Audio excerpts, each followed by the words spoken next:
नमस्कार, मैं हूं आपके साथ अंकिता पाल। मीटिंग की शुरुआत करते हैं। सीएम पुष्कर सिंह धामी ने पंच केदारों के गद्य स्थलों कारेश्वर मंदिर, रूखीमठ से चारों धामों की शीतकालीन यात्रा का शुभारंभ कर दिया है। सीएम ने कहा कि ग्रीष्मकाल के साथ साथ श्रद्धालुओं को शीतकाल में भी चारों धामों के दर्शन करने का सौभाग्य प्राप्त होगा और इसके साथ ही यात्रा से जुड़े सभी व्यवसायियों को भी रोजगार के अवसर प्राप्त होंगे। उन्होंने कहा कि यात्रा को लेकर पूरी तैयारी भी कर ली गई है और सभी सनातनियों से भी अपील की गई कि शीतकालीन यात्रा के लिए चारों धामों में आए और भगवान का आशीर्वाद भी ले।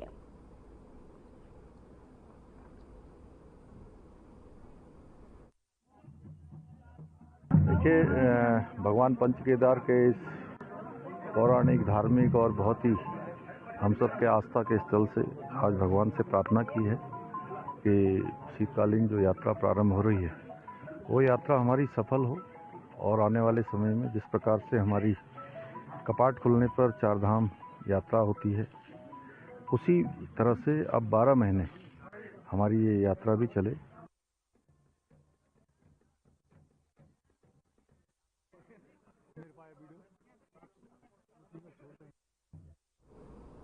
राष्ट्रीय मत्स्य विकास बोर्ड द्वारा उत्तराखंड को best Himalayan and north east state के लिए चुने जाने और साथ ही पुरस्कृत करने के लिए भी विभागीय मंत्री सौरभ बहुगुणा ने केंद्र सरकार का धन्यवाद दिया है। साथ ही आपको बताते चले कि उन्होंने प्रदेश में अधिकारियों को भी मत्स्य पालन के सरकार के उद्देश्य को धरातल पर उतारने को लेकर उनके कार्यों की सराहना की है। उन्होंने कहा कि राज्य के मुख्यमंत्री ने भी बीते 15 अगस्त को 200 करोड़ प्रदेश में मत्स्य पालन को बढ़ावा देने के लिए दिए गए, जिसमें से प्रदेश के 10 पर्वतीय जिलों में भी एक और जो बेरोजगारी की समस्या दूर होगी, वहीं प्रदेश मत्स्य पालन में भी आगे बढ़ेगा।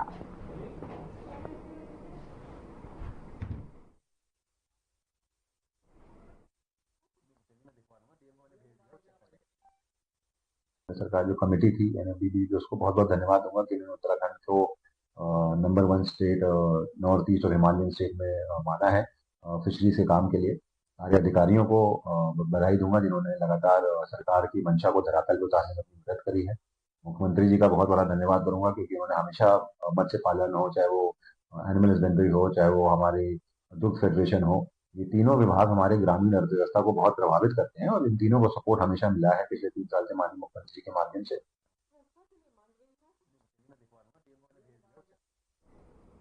बांग्लादेश में अल्पसंख्यक हिंदुओं और दूसरे धर्मों के ऊपर हो रही हिंसक घटनाओं को लेकर आपको बताते चले कि देश भर में विरोध प्रदर्शन हो रहे हैं। देहरादून में उत्तराखंड वक्फ बोर्ड के अध्यक्ष सदाब शम्स ने कहा कि अब समय आ गया है कि देश भर के लोग एकजुट हों और बांग्लादेश का कड़ा विरोध करें। सदाब शम्स ने यह भी कहा कि जब सभी प्लेटफॉर्म में बांग्लादेश का विरोध होगा तो उसे सबक भी मिल पाएगा और वहां पर रह रहे अपने भाइयों को हिंसक घटनाओं से निजात भी मिल पाएगी।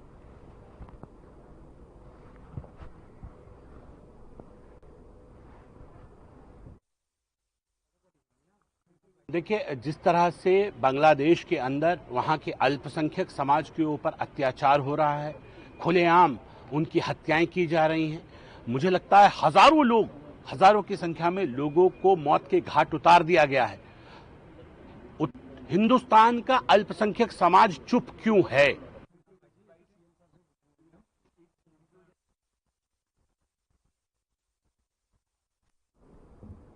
अगली खबर चमोली से है, जहां पर 10 दिसंबर से जिला मुख्यालय के पास में अलकानंदा पर्यटन सांस्कृतिक ग्रामीण कृषि मेला का आयोजन शुरू होने जा रहा है। यह आयोजन खेल मैदान और मैठाड़ा में होगा और मेला समिति ने बैठक कर मेले की रूपरेखा तैयार की। मेले का शुभारंभ सीएम धामी करेंगे और साथ ही ये मेला 5 दिन तक चलने वाला है, जिसमें सांस्कृतिक कार्यक्रमों, सरकारी स्टॉल, ग्रामीण कृषि यूनियन के साथ साथ होने वाले कई गतिविधियों पर चर्चा की गई है।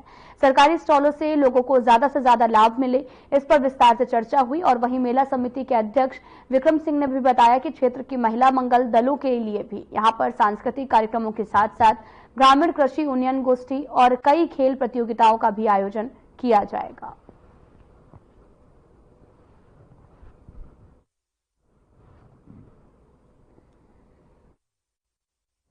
कृषि मेला का यहां पर आयोजन होना है, जिसको लेकर लगातार तैयारियां भी जारी हैं और आपको बताते चले कि लोगों ने बैठक भी की और इस मेले को लेकर 11 दिसंबर से ये मेला शुरू होने वाला है, जिसको लेकर तमाम तरह की बैठकें की गई हैं, जहां पर सीएम धामी भी मौके पर पहुंचेंगे और इस मेले का शुभारंभ भी किया जाएगा। आपको बताते चले कि 10 दिसंबर से मेले की शुरुआत होगी। सीएम धामी भी मौके पर पहुंचेंगे और यहां पर पहुंचकर कृषि मेला का आयोजन होगा, जहां पर सीएम धामी भी पहुंचेंगे और बड़ी संख्या में लोगों का हुजूम भी यहां पर मौजूद होगा।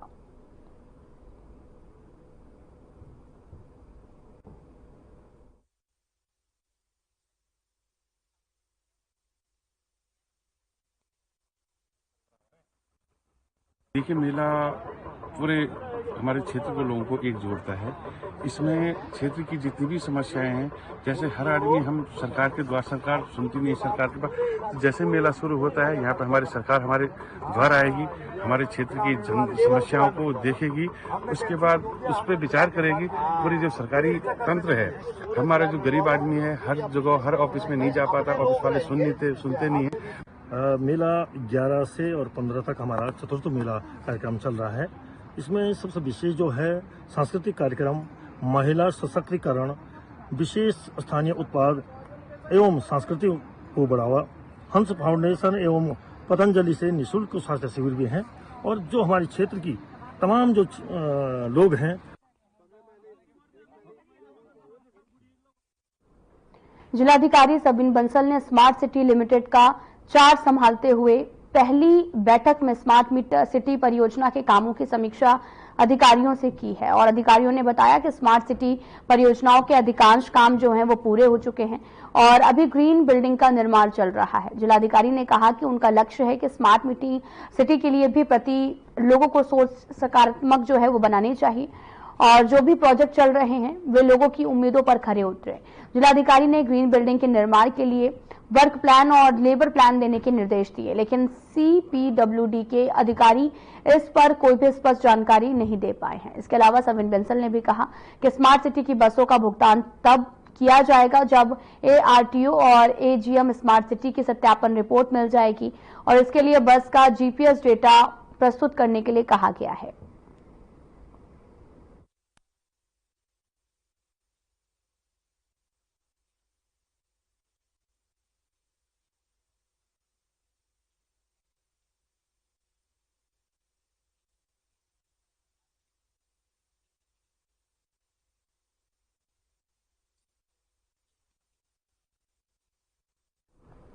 डीएम ने स्मार्ट सिटी प्रोजेक्ट की जो जांच है वो शुरू कर दी है। पूरा मामला देहरादून से सामने आया, जहां पर आपको बताते चले कि परियोजनाओं के अधिकांश काम जो हैं वो पूरे हो चुके हैं और जिसको लेकर GPS डेटा भी प्रस्तुत करने के निर्देश दिए गए हैं और यहां पर बैठक की गई, GPS डेटा प्रस्तुत करने के निर्देश भी दिए गए हैं।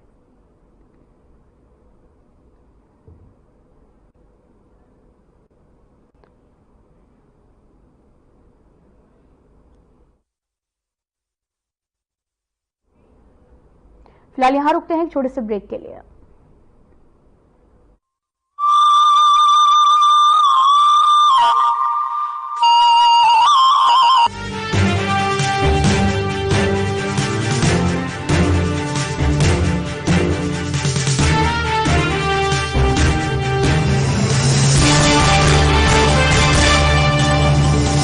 पुरखों की सांझी विरासत, ऋषि मुनियों की परंपरा और अनुकूल वातावरण से देव स्थान उत्तराखंड को मिला है देश और दुनिया में सबसे ज्यादा मान और बनी है आयुष और वेलनेस में बेस्ट डेस्टिनेशन की पहचान। We all came here to clean our 5 chakras and so far so good. We really enjoy it and I give my best wishes for the government of Uttarakhand. Uttarakhand सरकार का संकल्प है कि आयुष और wellness की समृद्ध प्राकृतिक और सांस्कृतिक विशेषताओं से प्रत्येक व्यक्ति को जोड़ा जाए और सर्वोत्तम सेवाएं प्रदान की जाएं। देवभूमि उत्तराखंड में 300 से ज्यादा आयुष और वेलनेस सेंटर संचालित किए जा रहे हैं, जिसमें प्राकृतिक आयुष उपचार और योग प्रदान किया जा रहा है। मेरे पाँव की हड्डी भी थोड़ी बढ़ गई थी और वो पंचकर्म भी मैंने कराया है और मेरा सारा ट्रीटमेंट यहाँ पे मुफ्त हुआ है और उसमें मुझे 90% फायदा हुआ है। राज्य में पहली बार इवनिंग OPD संचालित की जा रही है, जिसमें प्रकृति परीक्षण और ऋतुचर्या के अनुसार गैर संक्रामक रोगों और गंभीर बीमारियों का उपचार किया जा रहा है। मेरे को MND था, मोटर न्यूरॉन डिजीज, जिसमें मुझे नसों में झंझनाहट होती थी और मेरा राइट हैंड वर्क नहीं कर पाता था। मैं पिछले 20 दिनों से यहाँ पर मात्रावस्थी और मरम चिकित्सा ले रहा हूँ, जिससे मुझे 50 से 60% रिमूव हो पा रहा है, आराम मिल पा रहा है। प्रधानमंत्री नरेंद्र मोदी के आह्वान पर इंटरनेशनल योगा डे का उत्तराखंड में सफल संचालन होता है।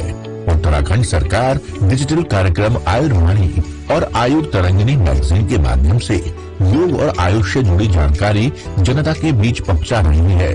मुख्यमंत्री पुष्कर सिंह धामी के संकल्प से आयुष और वेलनेस में निवेश के द्वार खुले हैं। सांझी विरासत को संजो रही है उत्तराखंड सरकार। आयुष और वेलनेस है स्वस्थ जीवन शैली के आधार।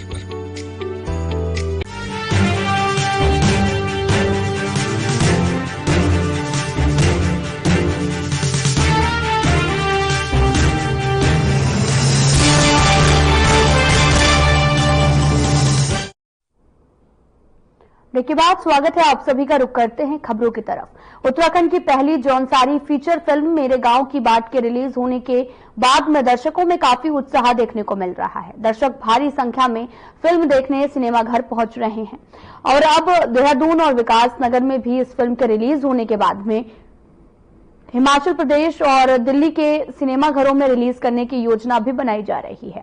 इस फिल्म के जरिए क्षेत्रीय संस्कृति को बढ़ावा मिल रहा। उत्तराखंड की संस्कृति से युवा पीढ़ी को इससे जोड़ने के लिए भी एक विशेष पहल की गई है। जानकारी के लिए आपको बता दें कि इस फिल्म की संकल्पना उत्तराखंड इंफॉर्मेशन डिपार्टमेंट के ज्वाइंट डायरेक्टर KS चौहान और निर्देशन अनुज जोशी ने किया है और फिल्म में लीड रोल में अभिनव चौहान है। वह इंफॉर्मेशन डिपार्टमेंट के ज्वाइंट डायरेक्टर KS चौहान ने अपनी खुशी भी व्यक्त की है।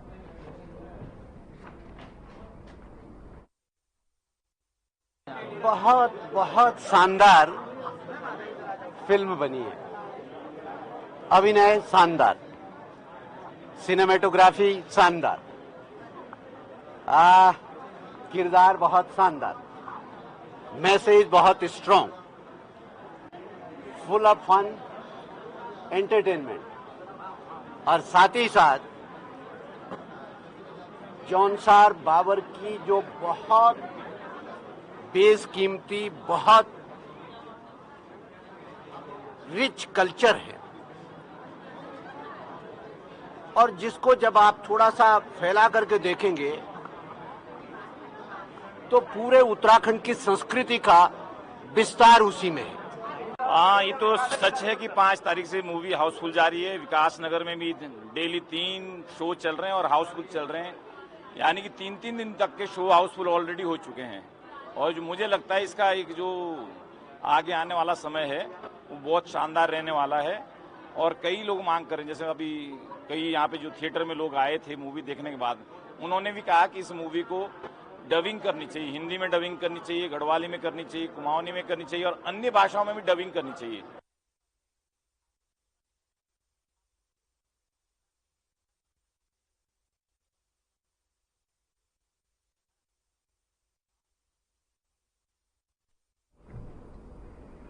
लंबे इंतजार के बाद में आखिरकार इस सीजन की पहली बर्फबारी से जनपद की ऊपरी क्षेत्रों में बर्फ की चांदनी चमकने लगी है। आपको बताते चले कि यहां पर पर्यटकों से भी जुड़े हुए लोगों के साथ साथ पर्वतीय काश्तकारों के चेहरों पर मुस्कान भी लौट आई है।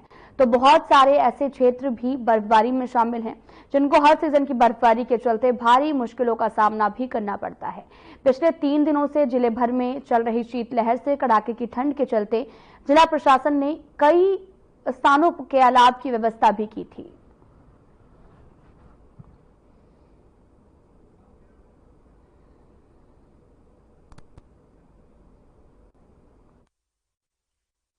आज हमारे यहाँ पे सीजन की पहली बर्फबारी हुई है। जैसे मोनाल टॉप हो गया, रूपकुंड हो गया, आली बुग्याल हो गया, ब्रह्मताल हो गया और इन जगहों पे जो है सारे बुग्याल बर्फ से लपथप हो चुके हैं, ढक चुके हैं, सारी बर्फ की चादर उड़ चुकी है। और यहाँ पे हमारे गांव में भी आज बर्फबारी हुई क्योंकि लगातार बुग्यालों में 3-4 दिन से बर्फबारी हो रही है। मेरे गांव में कल रात काफ़ी मौसम ख़राब हो चुका था और आज सुबह 1-2 घंटा जो बर्फबारी हुई है उससे काफ़ी राहत मिला है और दूरस्थ क्षेत्र होने की वजह से इस क्षेत्र में पहली बर्फबारी है और पिछले 3 महीने से मौसम बिल्कुल सूखा था और फसलें बिल्कुल सूखने के कगार पे थी। इससे हमारे क्षेत्र में बर्फ पड़ने से थोड़ा सा फसलों को लाभ मिला है। और कुछ हमारे क्षेत्रों में आज बहुत दिन बाद बर्फबारी हुई है और मेरे गांव ईरानी में भी बहुत बर्फबारी आज सुबह से चल रही है और इस बर्फबारी से आने वाले समय में पर्यटक यहाँ पर आएंगे और साथ ही हमारी जो फसलें हैं, फसलों के लिए बहुत अच्छी ये बर्फबारी का सीजन रहेगा। विशेषकर जैसे गेहूं है, जौ है और हमारा जो सेब की जो पेड़ है उनके लिए बहुत अच्छी लाभदायक होती है। साथ ही लोगों का स्वास्थ्य भी ठीक रहेगा। बर्फबारी यदि लगातार बढ़ती रहेगी, ऐसी बर्फबारी होती रहेगी, करीब हमारे यहाँ 4 से 5 फीट तक बर्फ पड़ जाती है कभी कभार और उससे बहुत सारी दिक्कतें होती है। विशेषकर जो पशुपालक है उनका पशु बाहर निकल नहीं पाते, लोगों का बकरी पालन का काम है और उससे पशु का जो चारा होता है उनको पानी नहीं पाया जा सकता है, चारा नहीं हम लोग दे सकते हैं। साथ ही हमारे यहाँ आवागमन की जो सुविधा है, मार्केट जाना बंद हो जाता है, घर में बिजली की समस्या हो जाती है, बहुत सारी दिक्कतें होती है, उसे भी जूझना पड़ता है। बताते चलें कि पर्यटकों में काफी ज्यादा रोमांच देखने को मिल रहा, जहां पर मैदानों में शीतलहर का कहर जारी है तो वहीं दूसरी तरफ बर्फबारी का सिलसिला भी लगातार जारी है, जिसको लेकर काफी ज्यादा पर्यटकों में खुशी की लहर देखने को मिल रही है। तस्वीरें आपको दिखा रहे हैं जहां पर चारों तरफ बर्फ ही बर्फ देखने को मिली, जहां पर सीजन की ये पहली बर्फबारी हुई है, जिससे काफी ज्यादा लोगों में उत्साह भी बढ़ गया है और उत्तराखंड के लोगों के साथ ही पर्यटकों का इंतजार भी अब खत्म हो गया है।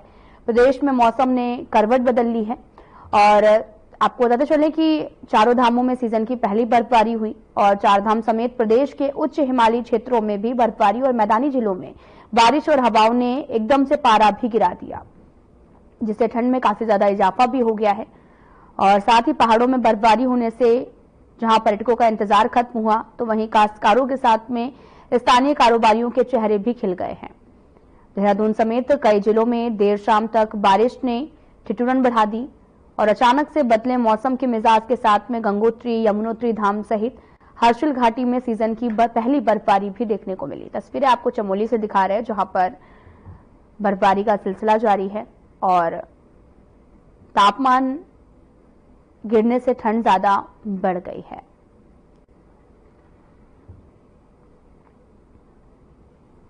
फिलहाल यहां रुकते हैं एक छोटे से ब्रेक के लिए।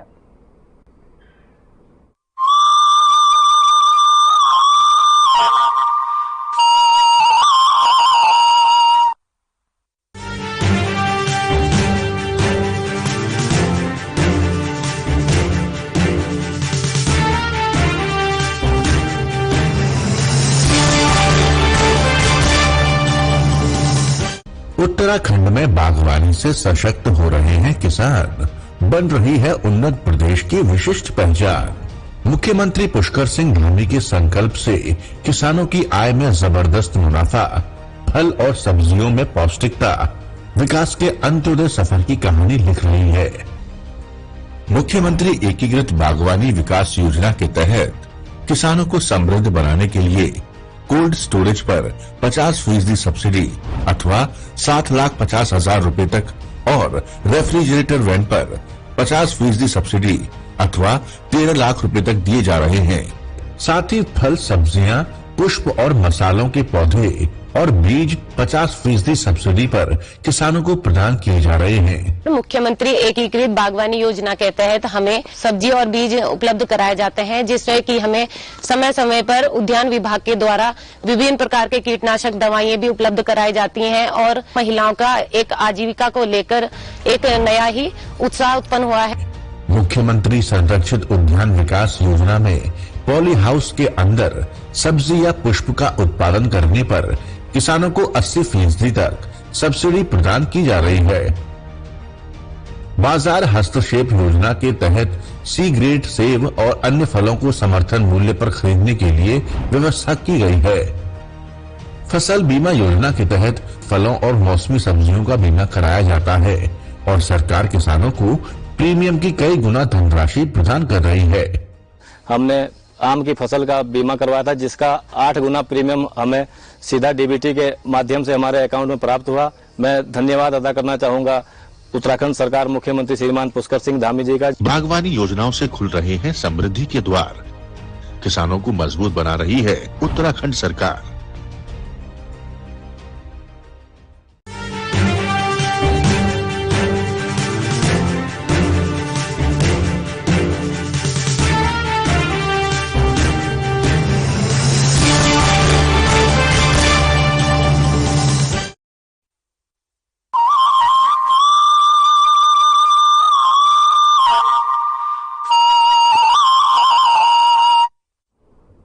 उत्तराखंड में ठंड ने दस्तक दे दी है तो वहीं पहाड़ों पर बर्फबारी भी देखने को मिल रही है। आपको बताते चले कि मैदानों में शीतलहर का कहर देखने को मिल रहा। उत्तराखंड के ऊंचाई वाले इलाकों में बर्फबारी भी शुरू हो चुकी है। सैलानी काफी ज्यादा रोमांचित भी दिख रहे हैं और मैदानों में आपको बताते चले कि शीतलहर ने ठिठुरन बढ़ा दी है। तापमान में भी भारी गिरावट देखने को मिल रही। वहीं लोग ठंड के कारण घर में दुबके हुए दिखाई दे रहे हैं, जिससे सड़कों पर सन्नाटा छाया हुआ है। वहीं ठंड को लेकर मौसम विभाग ने भी अलर्ट जारी कर दिया है और अभी ठंड आपको बताते चलें कि बढ़ेगी, इसलिए लोग बचाव के लिए एहतियात भी बरतें। वहीं बर्फबारी से यात्रा पर भी असर देखने को मिल रहा, जहां पर कई इलाकों में सड़कें फिसलन भरी भी दिख रही हैं।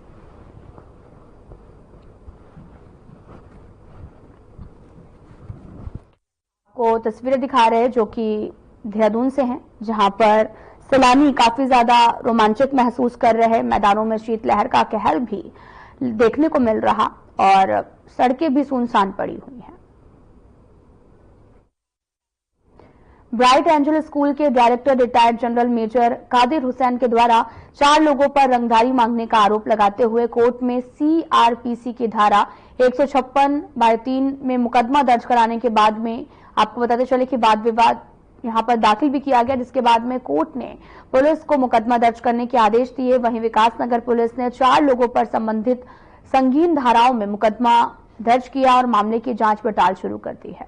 साथ ही मामला साल 2022 का है, जबकि कुछ लोगों के द्वारा ब्राइट एंजल स्कूल पर शुक्रवार को स्कूल की 12 बजे छुट्टी को लेकर भी कुछ विवाद हो गया था।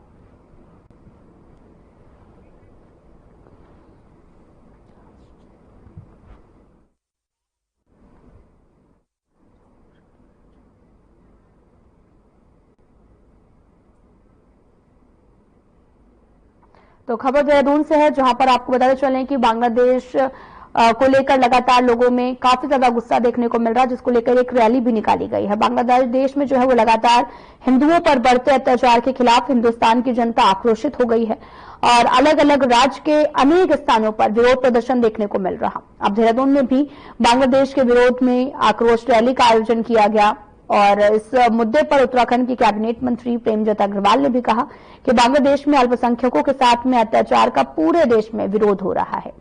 कैबिनेट मंत्री प्रेमचंद अग्रवाल ने कहा कि आगामी 10 दिसंबर को राजधानी देहरादून में कई संगठनों की ओर से एक बड़ी रैली भी निकाली जाएगी, जिसमें बांग्लादेश में अल्पसंख्यकों के हितों को सुरक्षित रखने की मांग भी की जाएगी।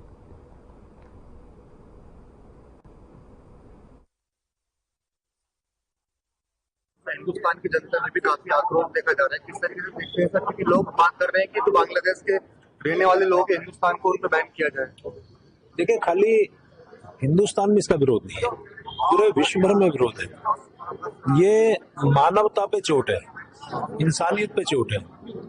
एक अल्पसंख्यक यदि वहाँ हिंदू है, हिंदुओं में भी दलित है या अन्य लोग हैं, जिस प्रकार से वहाँ अत्याचार किया जा रहा है, और मुझे इस बात का संतोष है कि चाहे अमेरिका हो, ब्रिटेन हो या वहाँ के जो भी वो लोग हो जो हिंदू धर्म से संबंधित नहीं भी हैं, उन्होंने भी इस मानवता के अत्याचार के विरोध में अपनी बात कही है।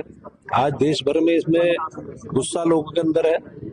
यहाँ देहरादून में भी 10 दिसंबर को एक आक्रोश रैली के रूप में एक आक्रोश व्यक्त किया जाएगा। बांग्लादेश में जब से बांग्लादेश की स्थापना हुई है तब से लगातार हिंदुओं के ऊपर अत्याचार हो रहा है।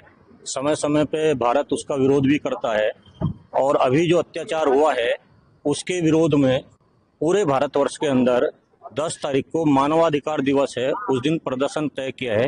पूरे भारत के अंदर सभी समाज के लोग, बौद्ध है, जैन है और सब इसमें प्रदर्शन कर रहे हैं और बड़े प्रदर्शन इसमें तय किए गए हैं जो देश के अंदर 10 तारीख को होने वाले हैं। कुछ प्रदर्शन उत्तराखंड के अंदर आज भी हैं, आज भी बड़े कार्यक्रम हैं। उधम सिंह नगर में है, हल्द्वानी में आज कार्यक्रम है और एक संदेश देने का प्रयास किया जा रहा है कि अल्पसंख्यकों के ऊपर अत्याचार बंद करने चाहिए।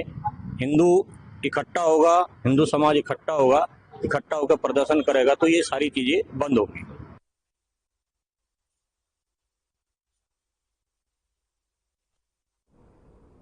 राज बुलेटिन में इतना ही। नमस्कार।